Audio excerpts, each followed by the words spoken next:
Our season continues inside of a Jedi cruiser, or in other words, a Venator-class Star Destroyer outfitted for Jedi training. The Venator was one of 5 inside of a fleet that was being dispatched to Malastare. The best part about this fleet is that it was outfitted with all shinies. That was a term used by the clones given to each other, meaning clones or a group of clones that hadn't seen active combat yet. Truthfully, no one a part of this division had seen any combat. They were all fresh off Camino. There were a group of newer faces in the group. Initially, this group was a part of a defense fleet not far from Octu, but it was time they were being dispatched to the front lines. Another planet crumbled away from the Separatists, due to their battle droids not being entirely efficient against its troopers, acolytes, and such. The leader of this group of clones was Commander Cody, and in charge of the fleet was Admiral Coburn. The fleet awaited the arrival of the Jedi generals and commanders. The Admiral stood on deck and watched the Republic shuttle enter his vessel and the hangar bay doors close behind it. Coburn instructed the deck to prepare for a launch into hyperspace. He called down to the hangar bay as Skywalker and Morden met up with Commander Cody for the first time. He pulled up his wrist and spoke into it as Admiral Coburn asked the Jedi generals if they were ready to launch towards their next destination. Anakin looked to Natabre, and she did the same to him. In one moment, they both nodded their heads before turning back to Cody, who relayed the orders back to the bridge. Admiral Coburn quickly responded by turning to his deck officers and issuing out the orders to jump to hyperspace. Down in the hangar bay, Commander Cody continued introducing himself to the 2 Jedi and asking if they'd been aboard a Jedi cruiser yet. They shook their heads and he asked if they would like a tour of the vessel until they arrived at Malastare. Natabre, who was still much more by the books than Anakin, was immediately ready to take up the offer. She could tell that Cody was more of a by-the-books commander, which would be great for her. Not that she had any reason to believe that there were any clones that weren't by the book. Anakin looked over as she walked over to Cody's side and asked if it was true that Jedi cruisers were outfitted with Jedi training arenas. Cody nodded his head and told her that he could show them the way. Anakin took a deep breath. He turned back and looked at the 2 students. Ahsoka and Zala weren't all familiar with each other and hardly said a word to each other as they were transported to the vessel. Their interactions with each other were brief, and Ahsoka had the same assumption about Zala as everyone else did. She was an aggressive student. Why did she get put with a Jedi Master before anyone else? When Anakin looked back at the 2 students, they were looking up in awe at the vessel they were in. It rocked a little bit before it blasted off into hyperspace. Both Padawans had a gut reaction to it that set Anakin off a little bit. It didn't make sense, but then he thought for a moment. He realized that the last time they were in hyperspace, they were surrounded by a number of children, and the order had just been lost on Coruscant.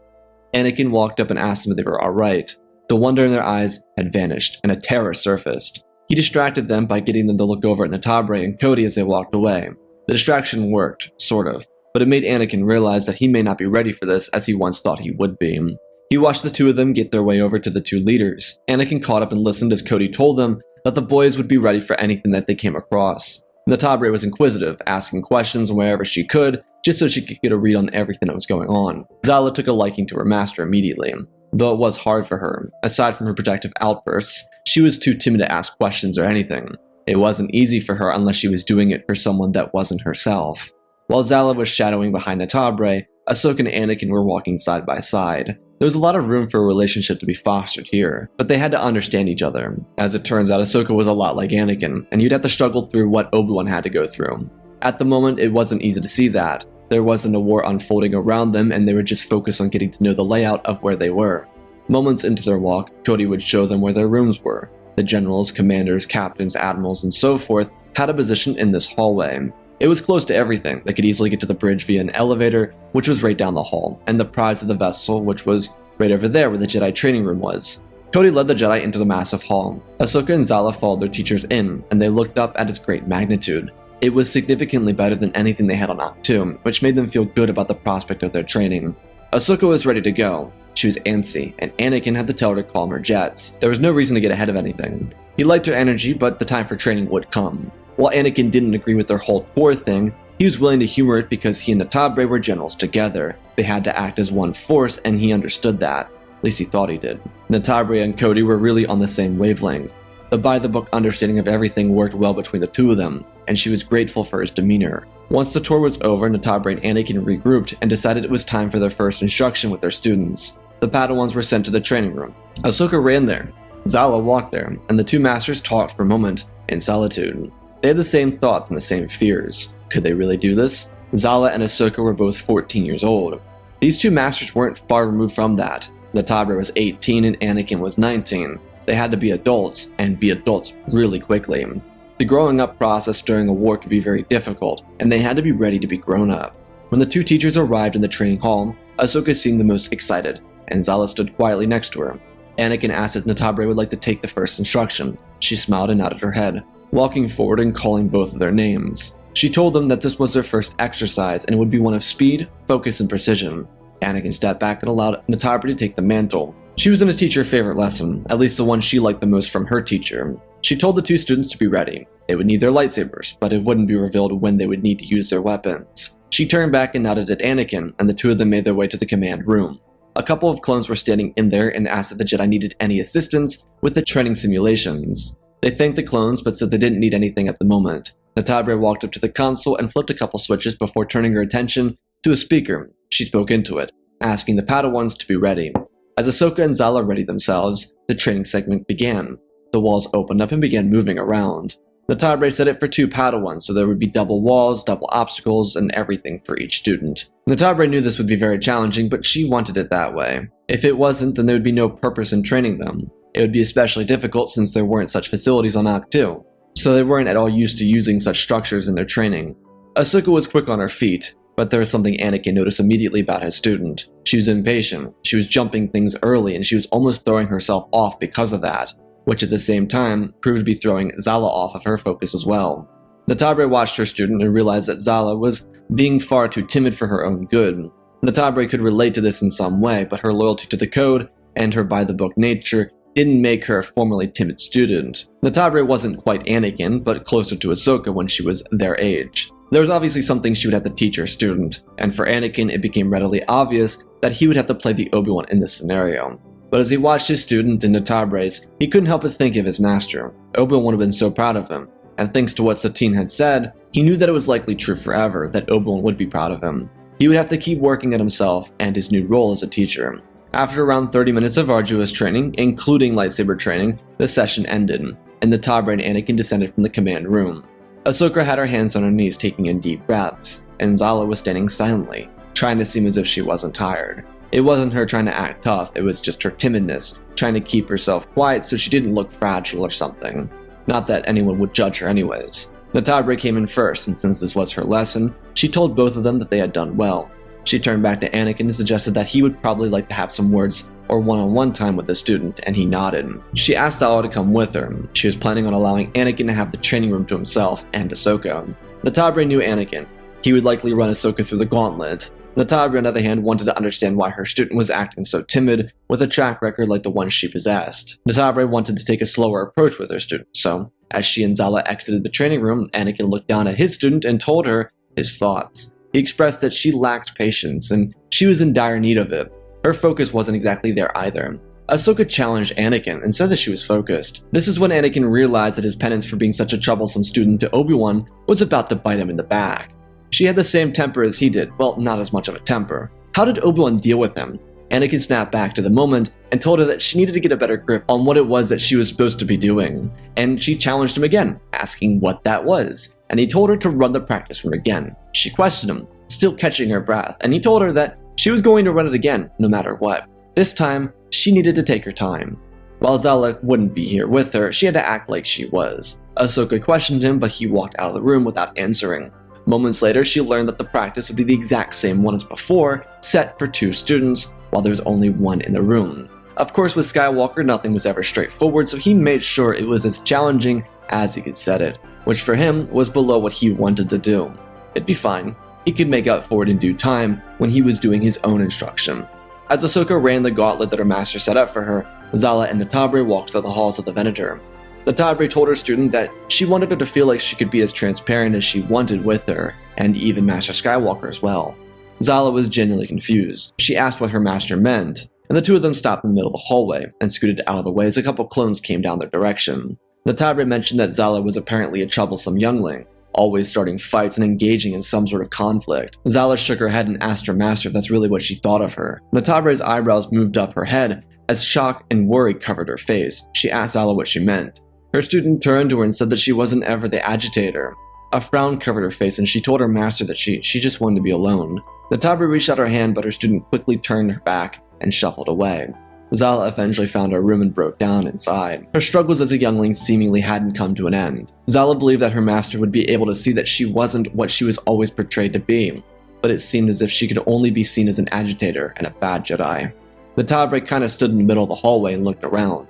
She thought that she was being honest and transparent with her student, but apparently she wasn't getting something right. Was Zala afraid to be seen as a hostile Jedi, or was she ashamed of it? Natabre didn't want her to feel bad, she was just trying to help her through this. Truthfully, she believed that Zala was a troubled youngling, and that she needed guidance to become a better Jedi. It's why she assumed Zala was assigned to her. Natabre made her way back to the training course to see Ahsoka going through her third run in a row. Anakin was pushing her to her limits, and at the end of it, she collapsed and fell down at the end of the training simulation. Anakin walked down to find Natabre walking towards the training room. She had been to the bridge and pretty much everywhere else in the ship until she decided it was possibly time to confide in her friend for advice on the matter. She followed Anakin in, who told Ahsoka she did well. Her focus was on point, but the speed wasn't. Ahsoka threw a fit. She told Anakin that it was unreasonable to ask this of her. No one could do this many times. Anakin crossed his arms and told her that she was limiting herself with that kind of thought. Ahsoka threw her hands up in the air and asked why he was demanding perfection. Anakin told her that he wasn't demanding perfection, he was demanding that she push herself so that she could survive. It was a war. She had to be ready for anything. She looked at Natabre like she would save her from this. But Natabre didn't budge. She just looked at Ahsoka and let her master teach her in his own personal style. Once Anakin gave her the rest of her instruction regarding focus and survival, specifically, he told her that she should go and get some rest, so that she was ready for whatever came when they arrived at Malastare. Ahsoka looked at Anakin and then to Natabre again, before bowing to her master and leaving the room. Anakin asked where Zala was after Ahsoka left the room, and Natabre said that's why she was here. She told him that Zala didn't like being asked about her past as an agitator, according to the records. She seemed to have a breakdown of sorts, but she didn't know how to handle it. Of course, Natabre had plenty of experience dealing with emotions, as she and Anakin shared a number of moments of vulnerability during the previous weeks. She told Anakin that maybe she said the wrong words, but she wanted his thoughts on the matter. Anakin asked if there was anything in particular, and truthfully, Natabre said that she just wanted to know about Zala's past and help her with it. She said that maybe she was assuming too much or saying the wrong words. Perhaps Natabre said maybe she should listen instead of speak. Anakin nodded his head, saying that maybe that would do Zala better. It was possible, though there was no guarantee until she tried. Natabre thanked Anakin and prepared to leave. He stopped her before she left. He asked her what her thoughts were on the training of their students. Natabre said that she thought it was well, but Anakin had some other thoughts on it. He told Natabre that they were going to be engulfed in the war again. He suggested that their tactics as teachers should be more unorthodox. Natabre tilted her head in an interested but reserved way, which Anakin continued. He said that the students needed to be pushed further than they already were. It was a matter of life and death, and if it was treated anything lesser than that, it could inevitably cost their lives. Natabre told Anakin that she agreed to a degree, but she didn't want their students to lose something that was so integral about being a Jedi. It wouldn't be worth losing that. Anakin saw where she was coming from, but he told her to remember their fight on Tython. If they weren't prepared for it, then they would have died. Natabre told Anakin that they survived it because of each other. No amount of training could have saved them in that moment, or prepared them for a Sith Lord. The same would be true for their students, because despite the nature of war, they had brothers in the clones and they would have their teachers. Ahsoka and Zala wouldn't be the ones to face the Sith. It'd be the two of them.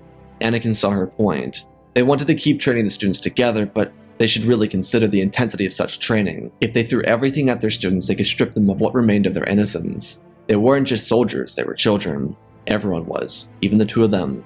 Several hours later, Natabre would be able to find Zala and apologize to her. She expressed that she didn't mean to come off so judgy, she just wanted to understand more about her. Zala looked at her master and offered an apology of her own.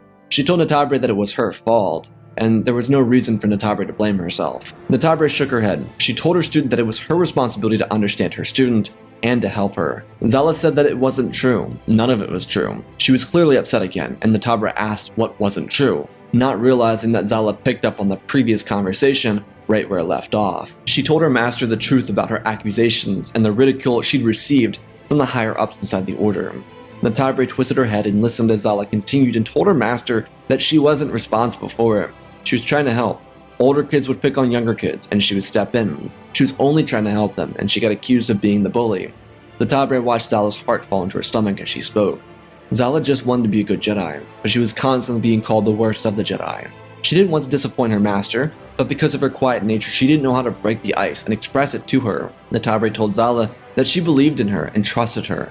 Natabre didn't want her student to feel alone in any of this, and Zala smiled. She was relieved that her master believed in her. Natabre waved her student over and wrapped her arm around her shoulder and told her that she never believed the accusations anyways. Zala asked why, and Natabre told her that she was way too quiet to be a bully. Zala let out a little giggle, and Natabre smiled as she asked her student to come along with her. The two of them would continue to flourish their growth over a small lightsaber training inside the training facilities. At the same time, Ahsoka was in a comatose state of existence. She was completely wiped out by Anakin's training.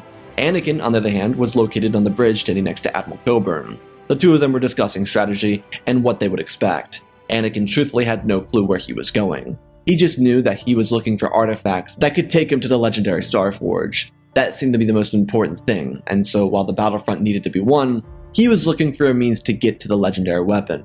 Admiral Coburn was explaining everything to Anakin about the CIS flanks and how they were falling apart. As it turns out, the Separatists under Admiral Trench were fantastic. They had a foothold around Geonosis and their other Foundry planets. On the other hand, all the Boundary planets were either winning or getting crushed. The main thing saving the Separatists was the number of battle droids they could release. Admiral Coburn told Skywalker that there were just simply too many strategies for the battle droids to try and follow, and they couldn't pick up on the accurate Sith fleet or Legion when they attacked, so they were being beat by strategy alone. Anakin asked how the Republic would fare against either or, and the Admiral smiled, telling Anakin that they were superior strategists. As Cody walked into the room, Coburn smiled and told Anakin that they were also superior warriors. Cody stepped up to the console in the middle of the room and asked how far along they were until their arrival. Coburn admitted that it shouldn't be more than an hour. He was currently preparing the fleet strategy. They had 5 Venators plus a number of support vessels that could be utilized heavily during the battle. Skywalker listened in. Eventually, Natabre and Zala would enter the command deck, and shortly after them, Ahsoka, who was still sore from her training. Zala was of course sore, but without the extra rounds, she was doing alright. When they arrived, chaos ensued. Admiral Coburn realized that they were outgunned. Over the orbit of Malastare, there was an entire Separatist fleet, which was reduced to garbage. The Sith fleet was sitting in the middle of it, and a number of dropships were exiting from the capital ships. Admiral Coburn noted it, and told the two Jedi. Natabre jumped the gun. She told Coburn to focus on the fleet battle. If they could get some support to the ground, they would do it. Coburn nodded his head. He moved up to the front of the bridge as the communications opened up between the several vessels in the fleet. A couple of support ships sat on standby as Coburn directed the fleet into position. Commander Cody followed the Jedi as they made their way to the hangar bay. Anakin and Natabre were pacing around with each other in the front of the pack. She told Anakin that her and Zala would lead an assault on the ground. He smiled and told her that it was a great idea. As they entered the hangar bay, they told each other to have the Force be with them as they crisscrossed each other. Ahsoka followed her master, and the two of them picked up their pace from a fast walk into a run. Anakin told Ahsoka to follow closely behind him. Skywalker jumped into his yellow starfighter, and Ahsoka jumped into her own. On the other side of the bay, Natabre jumped into a green one and her student followed suit. Skywalker and Ahsoka were the first out. They led a group of V-19s out of the hangar bay. The other Venators released waves of fighters. A couple of light frigates piloted forward as Republic light cruisers opened up with fire from their long-range cannons. The Sith Empire was getting into range. Skywalker took complete point and the flak started to settle in. Ahsoka was behind her master as he piloted like a madman into active combat. Sith fighters began to engage as the capital ships entered the combat range and opened up against each other. Out of the hangar bay came an array of fighters following behind Natabre and Zala. Alongside them were gunships with Commander Cody on the interior of one of them. Admiral Coburn noted that everything was going as planned as he moved the capital ships closer. The Sith fleet had more vessels, but they were weaker than the 5 Venators. If he pressed hard enough, which is what Skywalker was doing already, he could take advantage of them nearly being out of position. Coburn was actively holding his Y-Wings in reserve, so he could release them close to the fleet. At this rate, the heavy bombers could avoid active combat with Sith fighters. Anakin's aggressive approach would liberate the bombers from potential danger. The Y-Wings would be able to rip apart the vessels once their shields were down. Skywalker and Tano were making an effective push against the Sith forces. The fighter fight was already going extremely well. Inside the atmosphere, Natabre piloted down through the clouds to find the remaining dropships landing on the outside of the city and on the planet's surface. Natabre noted that they were trying to take the civilians as hostages, as she radioed over to Cody that they needed to be careful upon their landing. As LAATs landed on the ground, the fighter support ripped through the landing craft. Not everything was grounded as they did. Several Sith transports were destroyed, reducing the troop count for the Sith. Natabre ripped her ship back and told the fighters to make sure they controlled the skies for Commander Cody. She then radioed over to Zala and asked if she was hanging in. While Zala was consistently quiet, she showed some step in her voice. She had some life. Natabre smiled. She was glad to see that her student was embracing this. When the LATs dropped to the ground, the Shinies were entered into the first real combat of the war. Some may say it was just like the simulations. Others might say nothing could have prepared them for the war they faced. Natabre made it extremely clear to Cody to inform her if there was any sign of Sith marauders or acolytes. He understood the orders and he led his men into combat. Anakin, on the other hand, was engaged in an intense dogfight. A Sith acolyte was chasing him down in a starfighter. Skywalker broke off in the main group, which meant that Ahsoka was pretty much taking charge, which wasn't entirely true. She was just guiding them as she did the same thing Anakin did, though she wasn't happy about him breaking off unannounced. Skywalker was just keeping this acolyte away from the men so that he could take him out alone. Skywalker's being chased as blaster bolts crushed into the side of Sith vessels, and Anakin narrowly pulled away from them. The acolyte was actively trying to kill the Jedi that seemed to be in the lead of the operation. At the same time, a wing of fighters barreled out of the hangar bays, with Sith dropships filing out after them. Ahsoka saw it and she decided that she had one moment to make a choice. If she led the men away from the directive, it could be terrible, but she also didn't want Natabre or Zala to get blindsided. Ahsoka thought quickly, blasting through a fighter and then dividing up the squadron. Half continued their route as the rest followed Ahsoka when she flipped to the right and followed the Sith dropships. Skywalker, on the other hand, blasted a ship through a hole in the hull of a damaged CIS frigate, and the acolyte followed him in. Anakin pulled out the other side of the hole, and when he did, he cut the engines in his vessel and slammed his hand against the wall and slid the ship around, grabbing its handle and twisting it as hard as he could. It spun quickly and his fingers landed on the trigger. The acolyte who was coming out of the hole in the ship was completely vaporized in the explosion. The blast ripped him apart. Inside of the atmosphere, Natabre and Zala got a warning. Two actually at the same time. There was a marauder on the ground, and Cody needed help. The Sith was ripping through clones and cutting down support vessels. Natabre told Zala that she needed to be ready for this. Without a hint of fear in her voice, she said that she could do it. Zala pulled back and Natabre broke off from the fighters. She piloted down towards the city and looked for the clones. She found them and told her Ashmek to continue piloting the vessel. Natabre grabbed her lightsaber from her belt and opened the cockpit window and jumped out the side. The wind blasted her in her face and she sped down to the surface of the planet. Natabre pinned her arms to her sides so she could gain speed, and when she looked up, the city streets were coming quickly towards her. Natabre used the force to slow herself down, which created a massive shockwave, moving bricks from the ground and tossing them into Sith troopers. Turns out there was a small resistance of B-1s on the ground. The clones were fighting two enemies, but their enemies were also fighting two enemies. It was one of, if not the first sign of this war becoming an all-out battle royale. Natabre ignited her lightsaber and blocked a couple shots, and looked for her men. Skywalker grouped up with the rest of his squadron in space, while Admiral Coburn continued his assault. It was working to perfection. The Sith fleet was crumbling, and it didn't even stand a legitimate chance against the Republic. Their strategy was just too perfect. Coburn told Skywalker that they had everything handled if he wanted to assist the ground invasion. Anakin thanked the Admiral before taking his wing of fighters down to the surface. Ahsoka's pursuit was stalled when the fighters turned back on them, and a dogfight began in the clouds. Zala, on the other hand, sped her ship towards the dropships, but because she was fighting through the clouds, she was clipped by a dropship. They collided and her wing was inoperable, and Zala panicked while her ship spiraled out of control towards the surface of the planet. Zala was trying to grab the controls to steady herself, but it wasn't working. She looked over the wing and realized it was completely compromised as the ace pilot from the squad broke off to follow her down to the surface. He told her that her vessel was losing airspace. She needed to get out of the ship now. Zala's panic came to an end when she heard the clone trooper's voice come over the radio. She had to get out of her head. She grabbed the handle and pulled it. The cockpit wouldn't budge. The systems were too badly damaged. The clouds began to disappear, and she could see that they were spiraling towards the city. Zala held her breath. The sight terrified her, but she ignited her weapon, blasting the cockpit window off of the ship. She told her Ashmek to be ready, and the droid popped itself up, and the two of them escaped the ship before it rocketed down into the side of a mountain outside the city. Zala jumped onto her droid and held onto it as its rocket boosters slowly piloted them down to the surface. The fun didn't end there, as one of the few remaining wings of starfighters came out of nowhere. Zala saw it and yelped. The ace pilot flew down and got in the way, sacrificing himself as his V-19 was blasted to pieces in front of her. She cried out the pilot's name. His vessel descended to the surface in a bundle of flames. Ahsoka sped out of the clouds, chasing the wing of fighters. She could see Zala holding onto her Ashmek for dear life. The clones who were behind Ahsoka could see as well, and they quickly reacted, blasting away the Sith fighters who broke away from Zala. On the surface, Natabre rounded a corner to see her men pushing forward. At the front of the lines was Commander Cody, who despite the Marauder was pushing forward. The Sith came around the corner, throwing an AT-RT into a wall, crushing it and killing the trooper inside. Cody stopped in his tracks and held his hand over his head when the Sith started to strike at him. Natabre's emerald lightsaber exploded in front of his eyes, blocking the Crimson Blade. The Marauder noticed Natabre immediately. She was on the hit list of Jedi to kill. He muttered to himself, telling her that this would be all too easy. When he killed her, he would be rewarded highly. Natabre slipped her robes off to make sure she had as much acrobatic range with her tunics as possible, before smirking at the Marauder. She told him that if she was too easy, then surely he wouldn't struggle. This was the right choice of words because it pissed off the Marauder just enough to get him to rush forward. His blade slammed into hers and she smiled at him. Not for nothing, he had nothing on Scion. She spun around and used her finesse to her advantage. Her blade slammed up against a Marauder and she could see that there was a blaster wound in his left shoulder.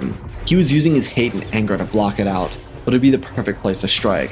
Natabre spun under a strike he made before giving herself some space. She jabbed forward and caught him in the wrist and he pulled back, flipping the blade into a less dominant hand. She threw her elbow into his left shoulder, which turned out was the right one. Her lefts and rights were a little mixed, but it didn't matter. It worked out the way it needed to. The Marauder stumbled back and she slashed across his chest and he flopped to the ground. Natabre backed her lightsaber up to her face and blocked a shot from the remaining troopers. Cody thanked her and she just smiled at him. The two of them pushed forward. Zala was able to safely land on the ground, and the two Jedi in the sky finished the rest of their reinforcements. The battle was over within minutes of the death of the Marauder. Natabre was proud of herself, but her style needed some more personality. She used form too, but she was a long ways away from being as developed as she would even like to be. Skywalker wouldn't land on the ground, and neither would Ahsoka. They would reposition themselves on the bridge of Admiral Coburn's flagship. Natabre was fine with it, because she and Zala were making sure the citizens of the city were safe and that all the forces from either the Separatists or the Sith Empire had been dealt with. As it turns out, it seemed like it all was dealt with. Before returning to the ship, Zala told her master that she was sorry for failing her part of the mission. Natabre made sure that her student didn't need to apologize, but Zala told her master that the ace pilot, Scars, he sacrificed himself for her. She nodded her head and told her that the war would take a lot from them. They had to be resilient. A similar conversation was happening on the bridge of the Venator between Ahsoka and Anakin. She felt bad because a couple of her men died when she took control. Anakin reassured her, but also took the blame for the situation, reminding her that he was in command. But she should be prepared. When she was given a chance to lead, that was a responsibility she would have to endure. Ahsoka told her master that she didn't want to lead if that was the case, and he told her that regardless of that, she would have to at some point or another. He didn't want her to feel bad about it, but the day would come when she'd have to take command of her own men and watch them die under her command. She was upset at the notion, but he told her that she'd be able to handle it. Both masters informed their students that as the time came, the time for them to be leaders, that they would help them through it. They'd make sure that they weren't alone. Zala also did express some anxieties about being in another dogfight in the sky. She didn't see it coming. Natabre comforted her student and told her that in due time she'd be able to sense while she focused. When they returned to the fleet, she would help her with that. Inside of the Venator, Skywalker realized that they weren't out of it yet. He contacted Natabre and told her that they needed to evacuate the ground immediately. There was a group of reinforcements coming. Natabre asked how many. Anakin said that they weren't sure, but they definitely would appreciate it if they could get the troops off the ground. Natabre told the men to round themselves up and get to the LAATs. She turned around to Zala and told her that their lesson would have to wait. She'd have to be strong now, because she would be forced out of her comfort zone again. Zala looked at her master as she ushered her to the LAAT. She realized the severity of this war, and how she would have to adapt in the most difficult situations, such as those she didn't want to be a part of. And that, my friends, is our episode. Again, special thanks to Galvin Gaming, Tristan, Darth Revan, Granddaddy Bane, The Last Jedi, Apollo, Weewoo670, Anikush Dank Runner, CT7567, Oz of Oz, Darth Nox, The Eternal Padawan Malik, Nana Naguin, Sansa Skeleton, Jedi Sloth, Mr. Yeet Gamer, Lord Cali, Gillen Slayer 66, Nightmare Studios, Anakin 003, Lord Draken, Forge Lakes Star Wars, Erebus, Rex the Wolf, Mammoth First Names, Dark Saint 46, Baron Joshua, and Lord Deadwing for supporting the channel. Smash that like button. If you want to support me in other ways, go check out the Patreon. Updates and early access to the Sith Clone Wars are there, as well as animations that are coming soon. Otherwise, I don't have anything else to say. I love you all, spread the love, and always remember, my friends, may the Force be with you.